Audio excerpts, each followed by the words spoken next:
Hey everyone. So fans told me to watch Demon Slayer Kimetsu no Yaiba, and they were right. The deeper I go, the more I understand why this story means so much to people. Demon Slayer isn't just another anime. It's a series that delivers some of the most breathtaking battles, heartbreaking sacrifices, and unforgettable villains in modern fantasy. The kind of storytelling that stays with you long after the credits roll. In this second part of my reaction to the series, I'm exploring the deeper layers, the Hashira, the companions, the artistry, and Muzon himself, the Demon King, who shapes it all.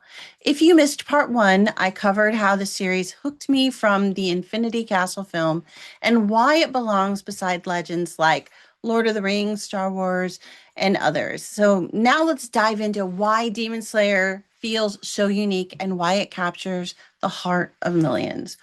From the very first episode, you see Tanjiro Kamado's world collapse. His family is slaughtered by a demon, and only his sister Nezuko survives, except she has been transformed into a demon herself. And instead of killing her, Tanjiro convinces Giyu Tomioka, the water Hashira who has come to kill the demon that came to his house, he convinces him to spare her life. And Giyu sends him to train under a sword master. He sees something in this kid and he sends him to train under the sword master that trained him.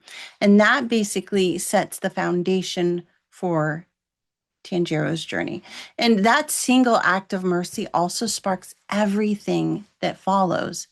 Tanjiro's strength, it doesn't come from destiny.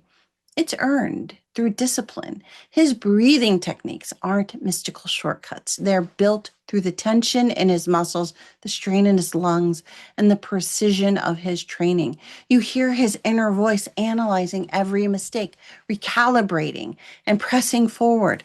That vulnerability keeps him grounded and relatable, a boy becoming a hero through persistence, not prophecy. The same goes for the other Slayers whose inner thoughts add humor or heartbreak during fights.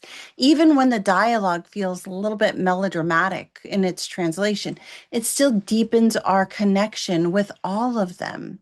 This story has never been just about Tanjiro. It's about his bond with his sister Nezuko, the girl he literally carries in a box on his back. The wooden box becomes one of the most powerful symbols in the series, showing both his devotion and her silent trust in him. Every time he lifts that box, he's risking everything to protect her humanity. And when danger hits, she bursts out to try to protect him. Their strength, it flows in both directions. The Swordsmith Village arc really shows this best. Frozen between love and duty, Tanjiro hesitates to choose between saving Nezuko or the villagers. She makes the decision for him, though, sacrificing her own safety so that he can do the right thing. That act of selflessness mirrors the awakening of the Hashira mark for her. And that's proof that true power comes from sacrifice. Maybe that's even why she gains the ability to walk in sunlight. The Hashira are the elite warriors of the Demon Slayer Corps, each defined by a unique breathing style and a distinct emotional core. Together, though, they form a kind of living pantheon of human resilience. Giyu Tomioka, the water Hashira, is stoic and restrained. His mercy sets everything in motion. Kyojuro Rengoku, the flame Hashira, burns with purpose. His Mugen trained sacrifice remains one of the emotional peaks of the series.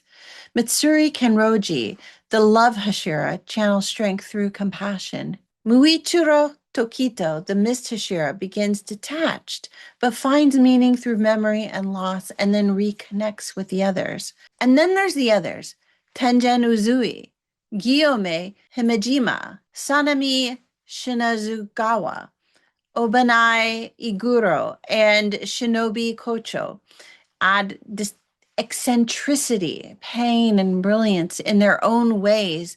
Each carries tragedy like a scar, and they still choose to fight for life. and their unshakable devotion to humanity itself. Tanjiro may be the protagonist here, but he never walks alone.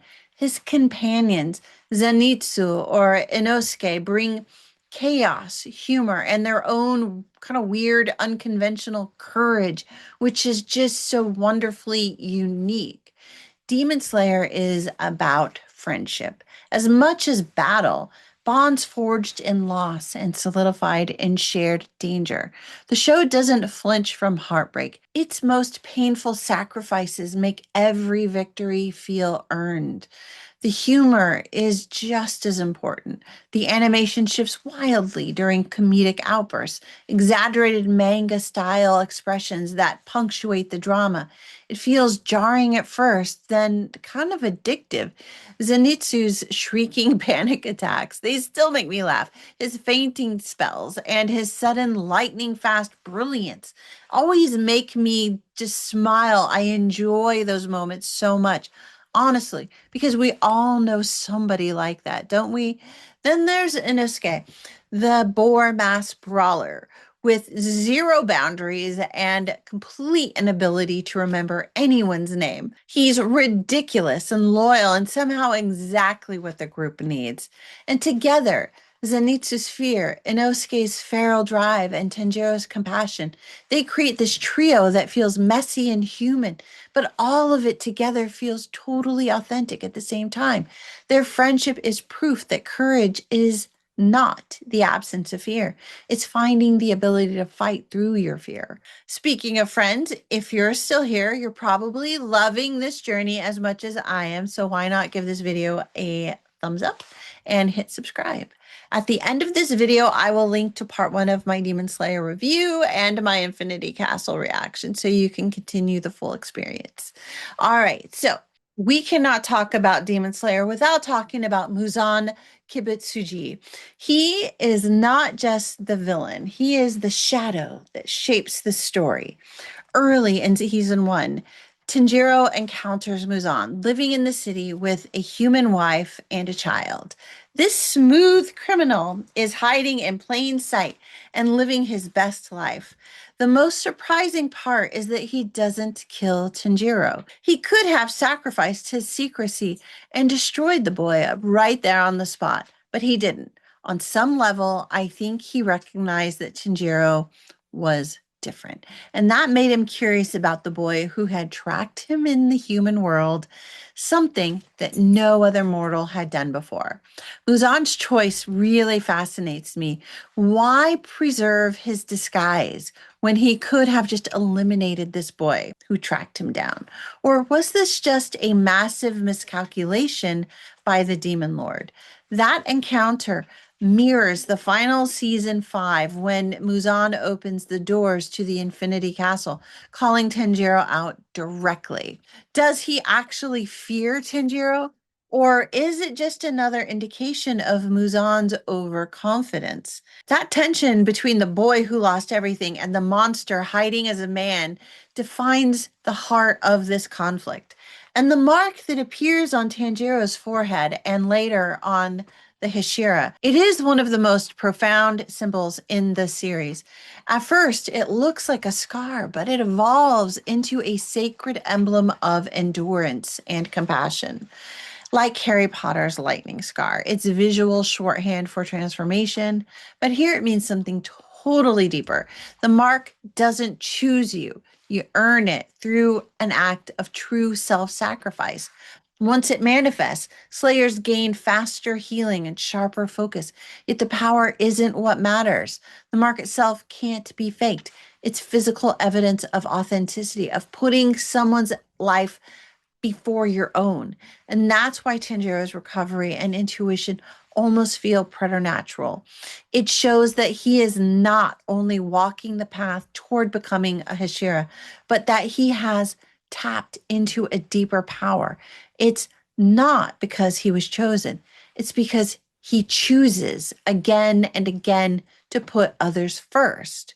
One of the boldest creative choices in Demon Slayer is its fusion of animation and photorealism. You'll see sunlight glinting off of cherry blossoms or crystalline fire and dust swirling through hand drawn frames. That visual layering turns every fight into a painting that moves. Western studios rarely take those kinds of risks, yet here it feels completely seamless, a visual metaphor for the union of strength and fragility that defines this story. Another detail I adore comes after each episode. These short little curtain call moments when the characters kind of appear on stage with these draped backgrounds behind them, breaking that fourth wall to share a joke or a bit of trivia. It's playful and it's intimate, like the cast checking in with the audience between battles. These halftime interludes make the world feel alive long after the scene ends, and it's just totally charming. Two moments stand out above all others emotionally for me in the series. The first is the season 5 finale. The moment that the master makes his final move and Muzon opens the gates to the Infinity Castle. That scene felt like a clash of legacies. Muzan wasn't just attacking the Demon Slayer Corps. He wanted to erase the man whose bloodline symbolized everything he hated about human fragility all the way back to his human origins. Muzan's hatred was born from illness, from the weakness of his own body. And that hatred lived on through every generation of the masters who opposed him, his own relatives, distant relatives. Entering that house, facing that man in his final moments of life, it wasn't just strategy, it was personal. You could feel Muzan's ego pushing him to make it theatrical, like he needed to prove something, to humiliate the master in his own home, and then drag every demon slayer into the Infinity Castle as his grand act of domination. That was what was supposed to be his victory. And then the execution of that scene, the pure artistry of the animation, the haunting stillness right before the castle blooms into existence, and then the sudden surge of motion as every single demon slayer launches forward in the same breath. It was stunning. That moment flipped Muzan's triumph into a reversal because even in death, the master outmaneuvered him. The demon slayers, they were ready. They were already on the move. They didn't wait. They ran into the jaws of hell without hesitation. And it felt like a declaration. You may control the battlefield, Muzan, but you will never break their will. That's essentially what that scene was saying. The second scene is at the end of the Mugen Train arc. I'm not going to spoil it here because honestly, I'm still considering dedicating an entire video just to that one episode or that one arc. But I will say this, it gutted me. I cried. I sat there stunned. And the storytelling in that was just perfect because there was no alternate version of that moment that would have carried the same emotional truth. It hurt exactly because it felt right. As of this recording, Infinity Castle has grossed about $126 million in the United States alone. For context, Pokemon, the first movie, made 85 million, Mugen Train made 49 million, Dragon Ball Superhero made 38 million, and One Piece film Red 12 million. That's an incredible company to surpass. Globally, it's sitting near $565 million, with another 100 million or so expected to come from the release in China. The estimated budget, it was maybe 20 million or maybe 50 million, meaning it's already made back its cost many times over. And that's kind of what worries me here. When Hollywood sees those kinds of numbers, it just can't resist the urge to adapt.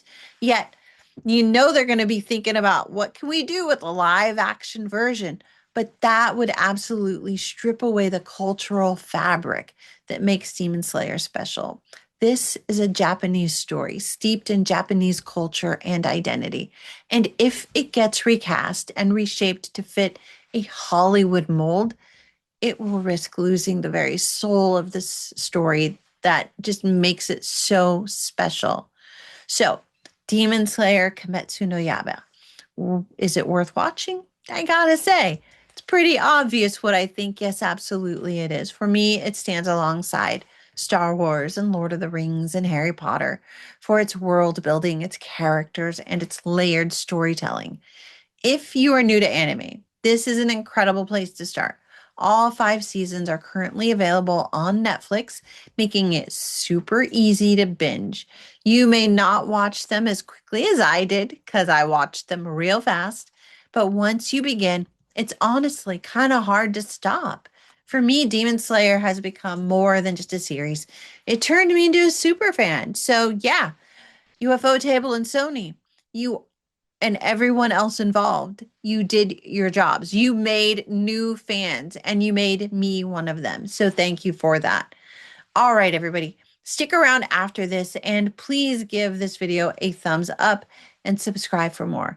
I've linked part 1 of my Demon Slayer review to the end of this video along with the Infinity Castle analysis. And I actually would like to ask you for any recommendations. I might not be able to watch them all, but if you have other anime that you really, really love and you think I should watch, please do add it into the notes because I'm keeping a list and I will be watching as many as I can.